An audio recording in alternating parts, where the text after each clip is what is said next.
daily live that we have Monday through Thursday, 7 p.m. Central Standard Time. Currently going over The Power of Now book study by Eckhart. I don't know if it's Tolle or Tolle. Um, we are currently on, I think it's chapter 7, and we are talking about enlightened relation, or we're on chapter 8, and we're talking about enlightened relationships. Yesterday we talked a lot about how we experience these patterns in our relationships and why we have these ups and downs. And also, once you understand a little bit more about why you have the ups and downs, we also talked about what some of the solution to the problem was. But as promised, when we get into the chapter for today, we're going to get a little bit more information on how we can move from that addictive relationship to one that is built on true love. And so I think that now that we have a deeper understanding of why it is that we have this love, this hate, these ups and downs, and this turmoil and this emotional manipulation, or maybe why things start off good, but then they don't stay that way. Now that we have that understanding, we're going to move into what it is that we can do about it. Before we continue on, I just want to introduce myself. My name is Yashika.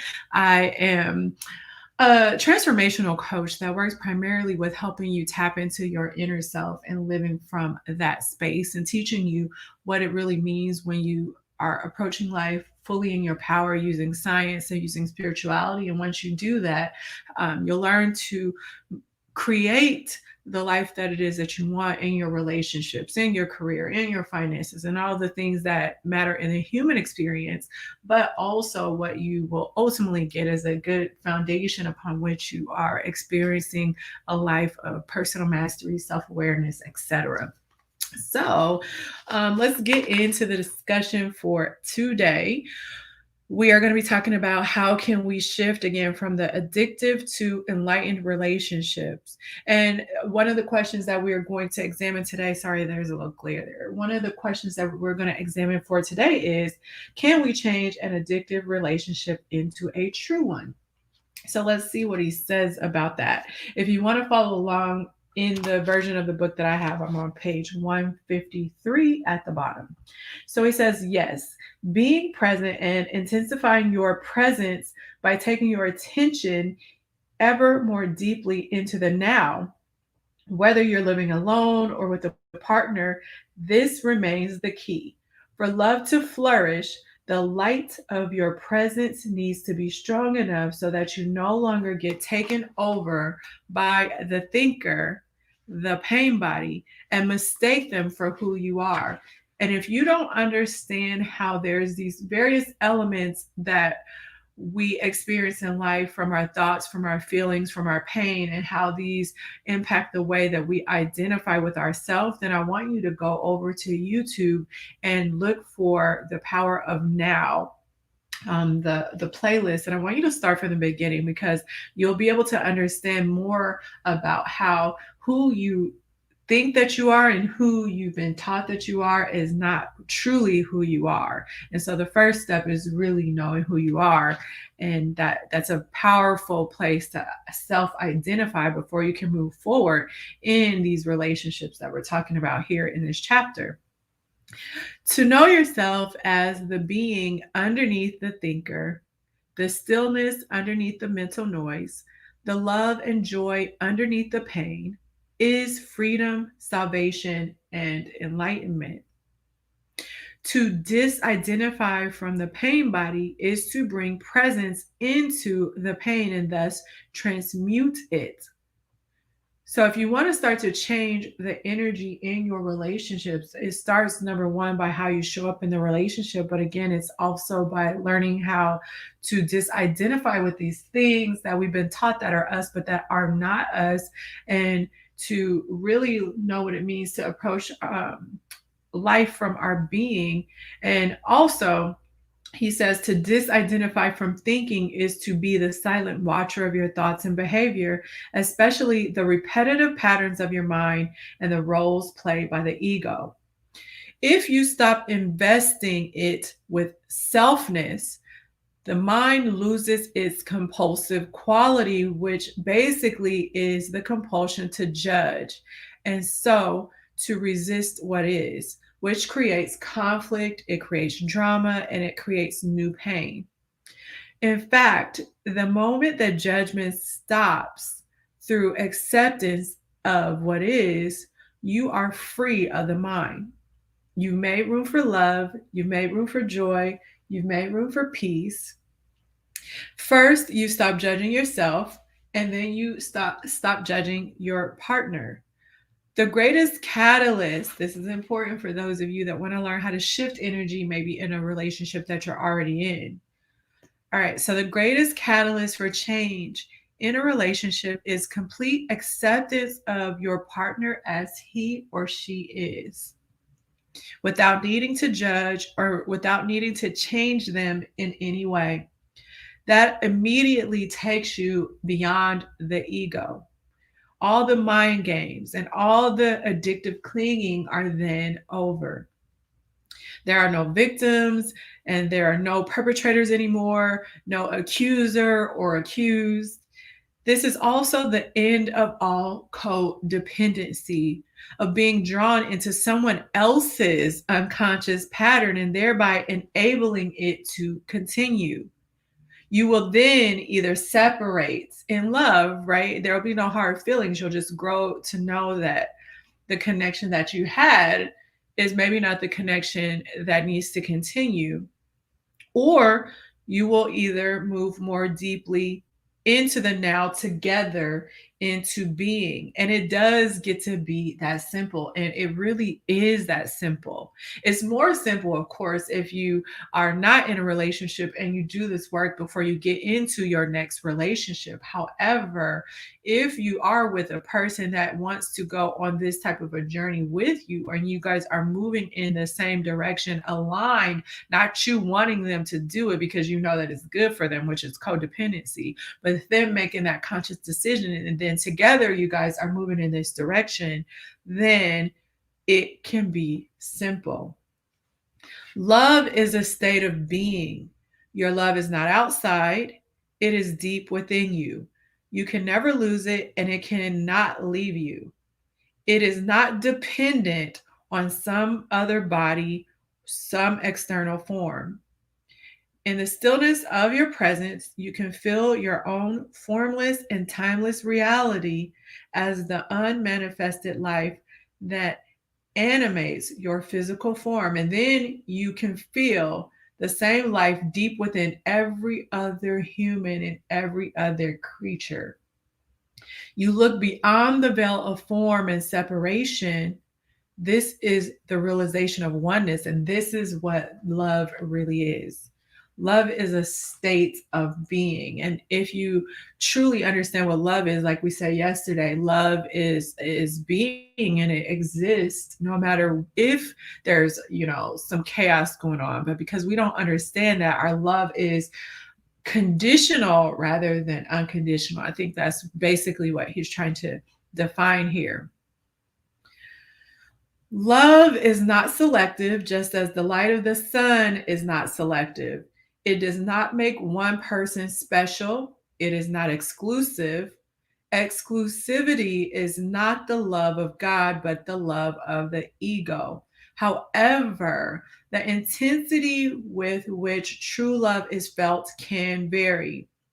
There may be one person who reflects your love back to you more clearly and more intensely than others. And if that person feels the same toward you, it can be said that you are in a love relationship with him or her. The bond that connects you with this person is the same bond that connects you with the person sitting next to you on a bus or a bird or a tree or a flower. Only the degree of intensity with which it is felt differs. Even in an otherwise addictive relationship, there may be moments when something more real shines through, something beyond your mutual addictive needs. These are moments when both your partner and your mind briefly subside and the pain body goes into a dormant like state.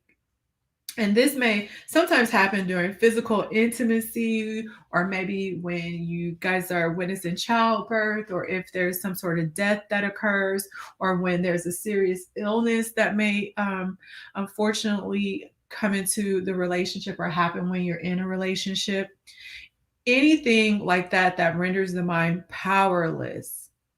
When this happens, your being is usually buried underneath the mind and it becomes revealed, and it is this that makes true communication possible.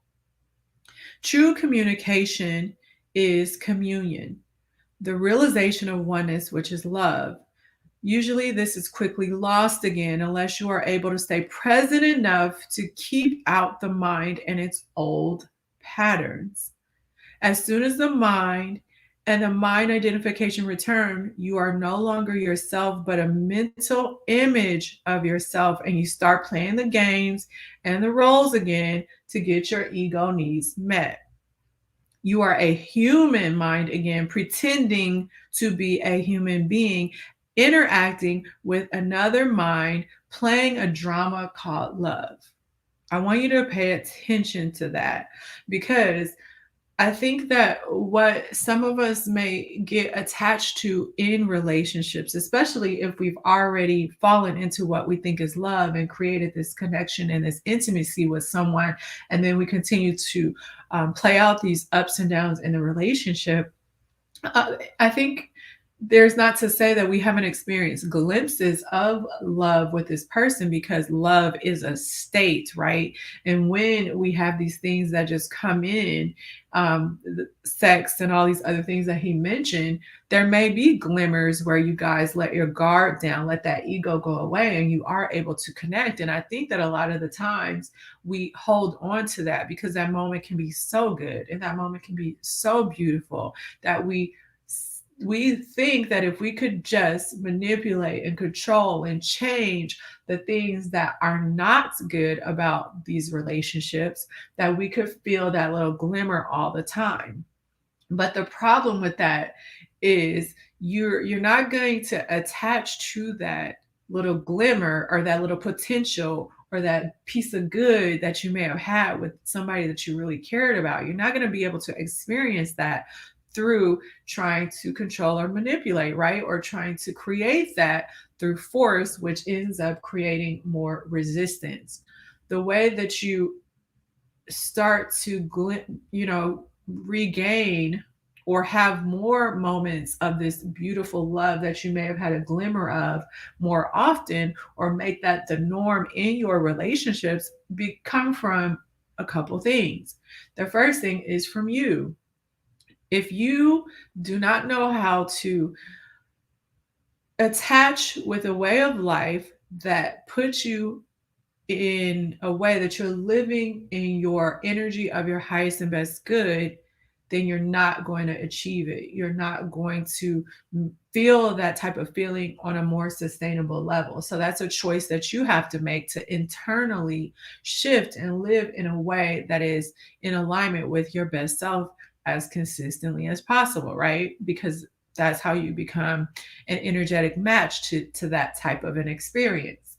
But then your partner, hey, Ashley, your partner also has to do this, not because you want them to, not because you're going to make them do it, or you're going to subconsciously or consciously manipulate them to go on a journey with you, because you have now understood that there's something that you need to do in your own journey to live life better. And now you want them to do it. That is not going to work. The person that you are in a relationship with is going to have to want to have their own journey where they are not a slave to their mind. They're not a slave to their emotions. They understand who it is for them to live in their power. And if they can approach the relationship from that space, then that is how the two of you are going to be able to create a loving relationship. However, usually because we met this person in an energy where we didn't have that connection to ourselves, and maybe the person that you met didn't have that connection to themselves, what often happens is you don't often start to awaken at the same time. And again, if you're trying to force an awakening in somebody that you love because you know that it is benefiting your life, that is not how it's going to happen. And so he said, again, you end up drifting apart, but you drift apart from love, hopefully, if you are doing the work for yourself and you understand that you can't make somebody else do the work with you, or this person will consciously choose to become a better person and walk a similar journey with you. That is also why it's important when you are getting in relationships, people, you may think it's cliche when people are saying you need to be love if you want love. You need to treat yourself the way you want to be treated. You need to love in a being state. You need to be love if you want to be able to connect with somebody in a loving way, because it's much harder to try to shift an energy when you have two conscious beings that have their own subconscious, unconscious patterns, and trying to get them to move in the same direction than it is when you do the work for yourself, on yourself. You accept other people as they are, but then you are brave enough to not enter into a relationship with someone that is not on a journey to being in their power, or loving in their power, or accepting, or being a more spiritual being. So I hope that you guys understand that. Let me see. Any comments or questions? Hey, Shy Unique Jewelry. Any questions while we're going through this? How are you guys feeling when I'm talking to you or teaching you about this type of a relationship? Because I know that it's something that I believe that most people don't understand. And I'll give you a little personal story to help just kind of solidify the lesson, and then we will close it from here. Tomorrow we're going to be talking more about or not tomorrow, Monday we're going to be talking about more about relationships.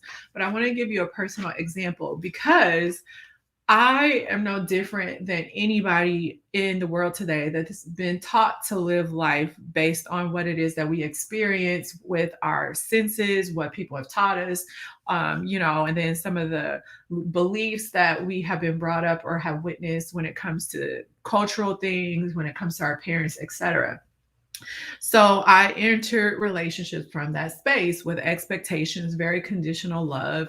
I had a view about love. It was not a view that I accepted all and that I was being. It was like love was something that was a verb and that I would give it. But if it didn't feel right, or if you didn't do what I said, then I cut the love off, which is not healthy at all. And I kind of talked about that yesterday. So when my first marriage dissolved, I had to do a lot of work on myself. And I made a conscious decision to do the opposite of what I seen people in my life do when they were hurt deeply by somebody that they cared about, which was shut down, which was, put up walls, which was maybe act like I didn't want a more loving and intimate relationship, more of what we may call a fairy tale, but not really fairy tale. So I had to do a lot of work, not on trying to find a different partner. I had to do a lot of work on myself, and it was very, it was very reflective. It was very intentional. It was very purposeful. So that the next time that I entered into a relationship, I consciously knew that I wanted it to be a certain way. However, there was a big lesson that I learned, and this was like right before. So in my divorce, it also not only shattered, everything that I had built my own identity on, but it had also taught me kind of what we learned yesterday, that you don't own anybody. And even if you're in a relationship with someone and things seem good, because two people are very different and are able to make their own conscious decisions, things can go left very quickly. And if it goes left, you still have to accept it as it is, right? If I was getting a divorce, I had to accept it as it is if both of us weren't on the same page about being together, right? So it taught me a lot about non-attachment. And we hear it when we have friends and acquaintances that people are in our life for a season. But for some reason, when we are in a relationship with someone, because of the constructs of marriage and monogamy and all the things, we somehow feel like once we get in a relationship with somebody, they're our possession. And that, you know, they they're not able to change their mind or make conscious decisions to go against an agreement. Things change, things fluctuate. And that's one thing that I had to learn, but I also appreciated about my previous relationship. So, in the current relationship, not only did I have to do a lot of work on myself to become someone that was living more present, was living more from her power place, that had a very clear intention about the type of love that she wanted to give, what love meant unconditionally, how that showed up, meaning that there were in our relationship, like if I knew that I love Greg, you know how we sometimes don't feel comfortable. We want to play games. We want the man to say it first. We want all of these things to happen. Whenever I felt something that felt uncomfortable, but it was true and I was just scared to do it, I did it. And it wasn't easy for me, but I just knew that in order for me to have do love differently, I had to show up as a different person. But I also knew that as I was building this beautiful relationship with Greg, and as I continue to do that, he is not my possession. So it could be good, but he is always free for it to not be good. And being good and having fun with him and building this beautiful life, which our love is easy, it's in flow, it's in alignment, it's stress free. Building that way is totally fine, but he's not my possession. And at any time, if he doesn't want to be there, that is also okay too. And so that's just that level of non attachment. And if that happens, even though it will be painful because I am a human having a human experience, I still respect the fact that we're here, but we could be there one day, and it's okay.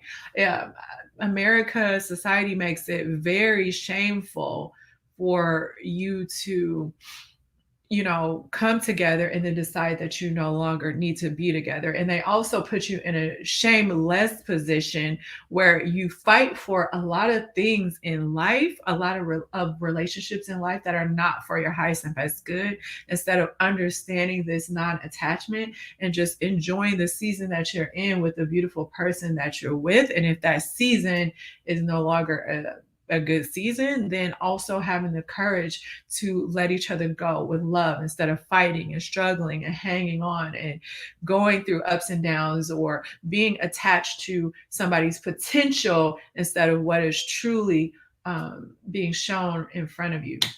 So that's just a little personal story about some of the lessons, maybe one of the biggest lessons that I have had to learn about love. But once I learned it, I don't really have stress about it. It's I just don't understand people that have these levels of dramas and all this emotional baggage in their relationships. Because I think if you truly understand love, then it is easy. And if it's not easy, then there needs to be a level of self reflection and awareness about how you either came into the relationship and how you continue to be. And I'm saying be your power, be in your relationship. And then also looking at your partner in that same light, not objectively with love, but also with acceptance. All right. I don't see any questions or concerns. Again, you guys know I'm always teaching you. Oh, Ashley said, me neither. I don't have ever felt that love should be hard. It shouldn't be hard. No, it should be so easy. The only time I think that love should be hard is, when you're with somebody and you're with them for a very long time, you may go through financial hardships together. And it doesn't really mean that you guys lose your love, because that's the state of being. But yes, you may have to go through hardships. Or maybe there's a death, like me and Greg had to go through the death of his father together. But our love, our being, our showing up in our relationship, in our power, never changes. And if it does, that's okay too. I'm just happy that I've, got to connect with someone so beautiful. And I know that I connected with someone so beautiful because I did the work to become a beautiful person inside. So if you have trouble trying to connect with your power place, that I call it, that beauty inside of you, and you want to learn the things that you need to do to be able to shift that type of an energy, then you may want to consider working with me privately, because a lot of the things that stop you from doing this are implanted in your subconscious. And a lot of the times you can try to do a lot of things on your own, but what you may find out is that maybe you get a little bit of results, but they don't last, or you don't get anywhere, and so you kind of spin your wheels, or it takes you a very long time to make progress um, with something that if you got help with, you wouldn't be wasting your time. So if you want help and you want to work with me privately, I have a couple more spots left for private coaching, so you can get in touch with me to learn more about that. Instagram, you can check the link in my bio. Facebook, LinkedIn, and YouTube, you can either click the link with this video, or you can send me an email. My email is yashika@yashikasintuition.com. All right. So again, we do this Monday through Thursday at 7 p.m. Central Standard Time. So I will be talking with you all on Monday. If you are in the Personal Mastery membership at 7:30, I'll just be checking in live in our Facebook community just to see how you guys are going with the quantum leaping stuff. So I'll be over there in a few minutes, 7:30. Otherwise, I will talk to you all on Monday. Have a good weekend. Bye.